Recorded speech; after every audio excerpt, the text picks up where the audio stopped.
যারা 2011 সালে সিপিআইএম কে উপড়ে ফেলে দিয়েছিল, এরা তারাই যাদের অবদমিত ক্রোধ, প্রতিরোধ করবার ক্ষমতা, প্রতিবাদ করার সাহস দীর্ঘদিন পর্যন্ত অর্জন করতে পারেনি, কিন্তু আজ দেওয়ালে পিঠ থেকে যাবার কারণে তাদের সমস্ত আবেগের বাঁধ ভেঙে গিয়ে তারা আজকে রাস্তায় নেমেছেন।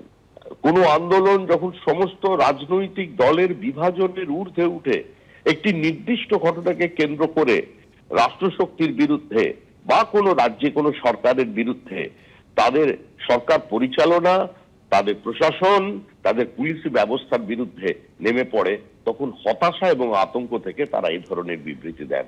এটাই তৃণমূলের বর্তমান অবস্থা।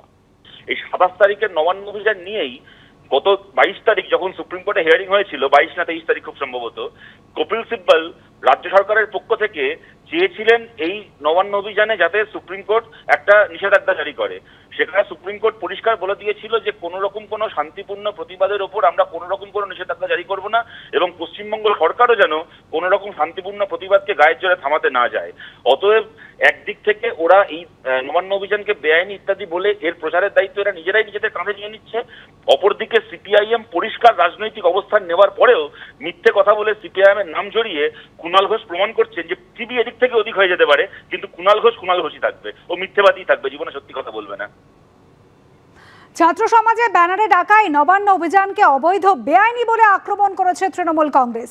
আর ইতিমধ্যেই এই কর্মসূচিকে সমর্থন জানিয়েছে সংগ্রামী যৌথ মঞ্চ। তার আহ্বায়ক ভাস্কর ঘোষ কি বলছেন দেখুন। আমাদের কাছে মনে হয়েছে যে এই নবান্নটা বিগত 13 বছর ধরে ধর্ষক, কাটমানিখোর, কয়লাবালি চোরদের একটা দুর্গে পরিণত হয়েছে। মানুষ জেগেছেন, মানুষ দলীয় রাজনীতির বাইরে গোটা রাজ্য জুড়ে যে প্রতিবাদ করছে, সরকার সেটাকেই ভয় পাচ্ছে। আমরা আমাদের যে আন্দোলন তার দায়িত্ব নিয়ে বলতে পারি যে এই মঞ্চে কোনো বিজেপি, কোনো আরএসএস, কোনো তৃণমূল, কোনো কিছু নেই, কিন্তু আবার সবাই আছেন। আমাদের মধ্যে সব রাজনীতির লোক আছেন, কিন্তু এই মঞ্চের মধ্যে কোনো কিছুর অনুপ্রবেশ নেই। একজন সরকার যখন ভয় পায় তখন এই ধরনের অবান্তর কথাবার্তা বলে। আর বেআইনি বলেন কোন অধিকারে কুণাল ঘোষ, যেখানে সুপ্রিম কোর্টের প্রধান বিচারপতি রায় দিয়েছেন যে শান্তিপূর্ণ আরজি কর নিয়ে শান্তিপূর্ণ যত জমায়েত বা মিছিল হবে তাতে কোনোটাতে বল প্রয়োগ করা যাবে না। রাজ্যবাসীর উদ্দেশ্যে বলি যে আগামীকাল আসুন সবাই, হাওড়া স্টেশনে আমরা থাকবো।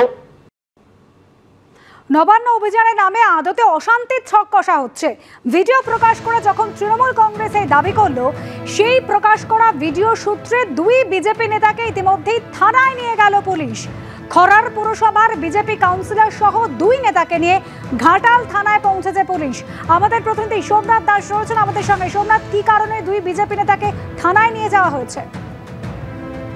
দেখো অনুসূয়া, যেটা আগামীকাল যেটা নবান্ন অভিযান ছিল, সেই অভিযান ঘিরে বহু সমস্যা চলছিল, কিন্তু ইতিমধ্যেই একটা ভিডিও ভাইরাল হয়েছে এবং সেই ভাইরাল ভিডিওতে দেখা যাচ্ছে যে 2 বিজেপি কর্মী বা বিজেপি নেতা তারা বলাবলি করছে বিভিন্ন ধরনের কথা।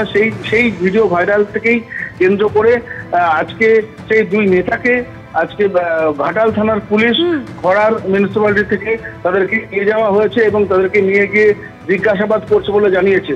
যদিও আমরা পুলিশ সূত্রে জানতে পারছি এই মুহূর্তে তাদেরকে আটক করা হয়নি এবং তাদেরকে অ্যারেস্টও করা হয়নি, কিন্তু এই মুহূর্তে পশ্চিম মেদিনীপুর থানার পুলিশ সুপার আসছেন এবং তাদেরকে জিজ্ঞাসাবাদ করবেন কেন এই ভিডিও হয়েছে বা এই ভিডিও সত্যতা আছে কিনা, বা সেই কারণেই তাদের জিজ্ঞাসাবাদ করার জন্য এখন জেলা পুলিশ সুপার আসছেন।